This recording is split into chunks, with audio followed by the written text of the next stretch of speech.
Tokyo District Court, March 15, 2019.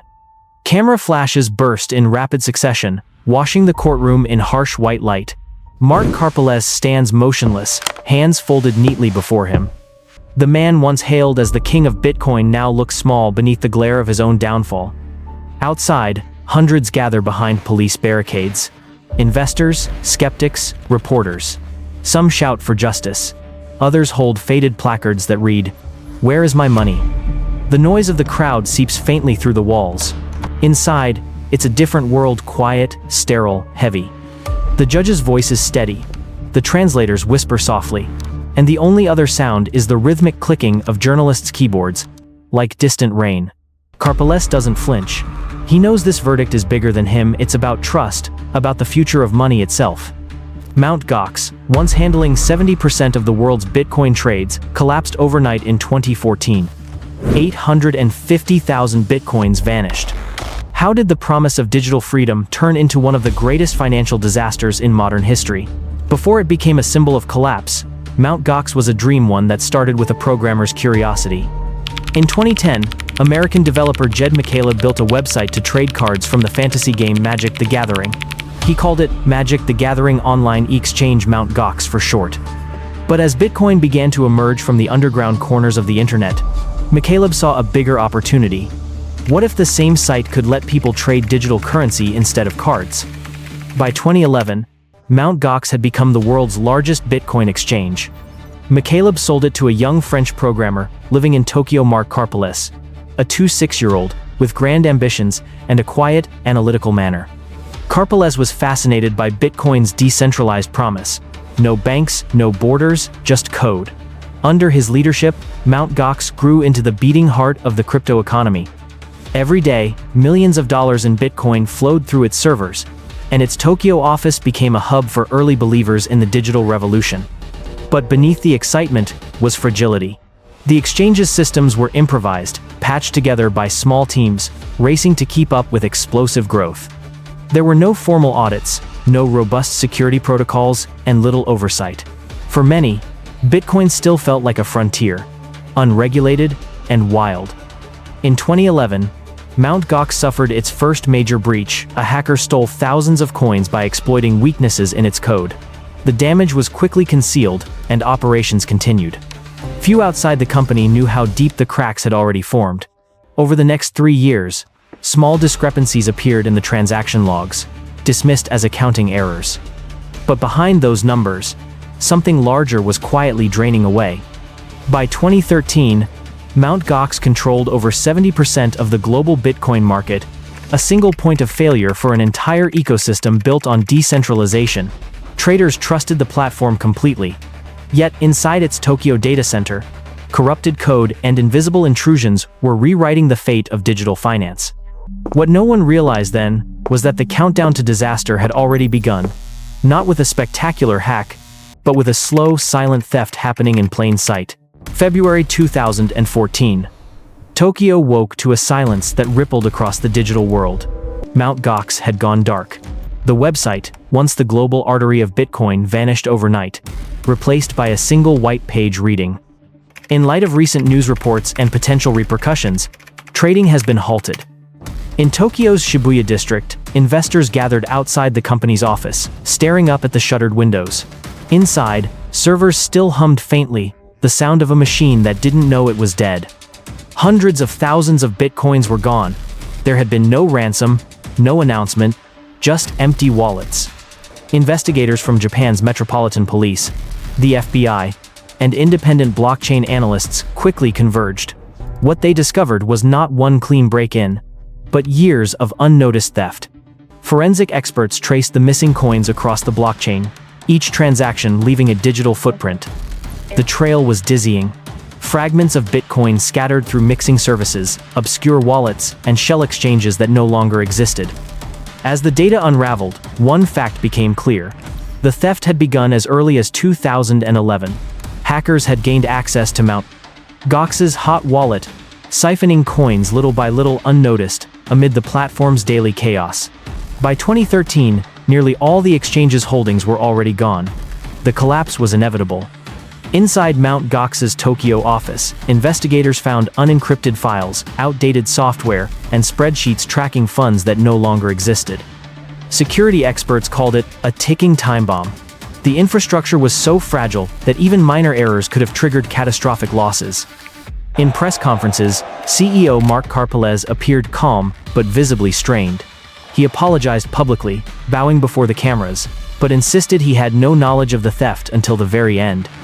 Still, the image of the young foreign CEO, pale, motionless, surrounded by reporters, became a symbol of cryptocurrency's first great reckoning. Blockchain analysts continued digging. They discovered that some of the missing coins had resurfaced in obscure Russian exchanges and wallets linked to laundering networks. Rumors spread of organized cybercrime, even possible state-backed involvement. But as each lead unfolded, it dissolved into technical dead-ends, code without faces, movements without names. Meanwhile, investors around the world watched their screens in disbelief. Some had lost life savings. Others had stored Bitcoin when it was worth mere dollars, only to see fortunes vanish when prices skyrocketed. Online forums filled with grief, rage, and conspiracy theories. "Bitcoin is dead," one headline read. "Trust is gone," said another. In the aftermath, forensic experts would call the Mt. Gox breach not a hack, but a slow bleed, hidden behind layers of negligence and denial. And as the investigation deepened, it became clear. The story wasn't only about missing money. It was about the fragility of trust in a world built on code. Tokyo District Court, March 15, 2019. 5 years after the collapse, the echoes of Mt. Gox returned, this time to a courtroom packed with journalists, investors, and diplomats. The defendant, Mark Karpelès, now heavier, quieter, and visibly worn, stood before the judge. In his hands, he held a single sheet of paper, his prepared statement. The trial had dragged on for years, dissecting lines of code and accounting ledgers that only a handful of experts could truly understand. Prosecutors accused Karpelès of data manipulation and embezzlement, alleging that he had falsified transaction records to mask the exchange's insolvency. The defense countered, Karpelès had inherited a broken system, a digital colossus built on unstable foundations, and when it finally fell apart, he became its scapegoat. Inside the courtroom, the tension was sterile, almost clinical. There were no outbursts, no shouting, just the rhythmic click of translators whispering to foreign journalists, and the faint hum of cameras capturing each quiet moment. Witness after witness described the chaos inside Mt. Gox's offices in early 2014. Software engineers frantically scanning transaction logs, investors flooding phone lines, and Karpelès pacing through rooms lined with blinking servers. Forensic experts testified that the stolen Bitcoin had long since left Japan's digital borders, washed through thousands of wallets worldwide. "We are chasing ghosts," one investigator admitted. When the judge finally began to read the verdict, the room fell silent. The world's press leaned forward. "The defendant," the translator murmured, "is guilty of falsifying electronic data, but not guilty of embezzlement."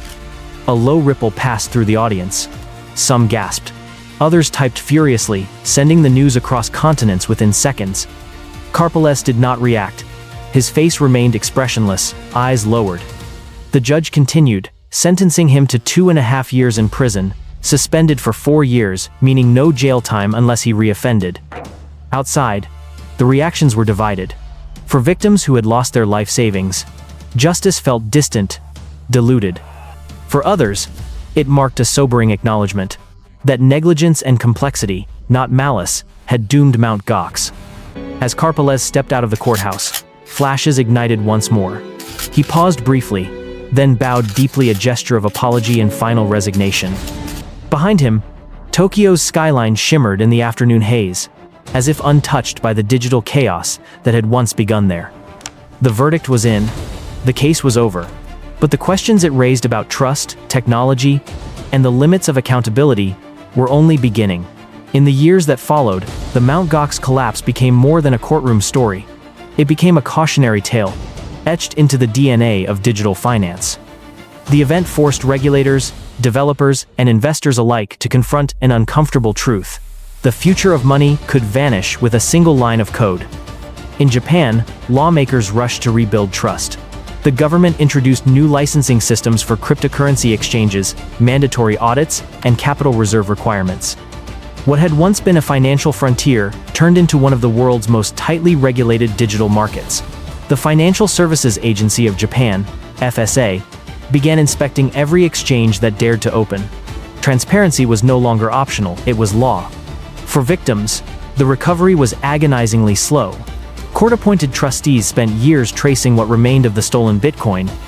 Thanks to partial recoveries and Bitcoin's dramatic rise in value, some creditors stood to regain more in 2024 than they had originally lost. Yet, for many, the emotional toll could not be measured in numbers. Savings, dreams, and faith in a revolutionary idea had dissolved into digital smoke. Meanwhile, Mark Karpelès withdrew from public life. In interviews, he described the years after Mt. Gox as a nightmare that doesn't end. He maintained that the collapse was the result of systemic failure, not deceit, and spoke of his wish to help rebuild the technology he once represented. But the world had already changed. Every crypto platform that followed Coinbase, Binance, FTX operated under the shadow of Mt. Gox. Each new scandal, each security breach, drew comparisons to the Tokyo exchange that had fallen first. And somewhere in a quiet corner of Tokyo, the empty Mt. Gox office remains a relic lights off, dust gathering on old servers. A silent reminder of how ambition, trust, and technology collided in one of the greatest digital heists in history. The final question still lingers, one the verdict never truly answered. If it happened once, could it happen again?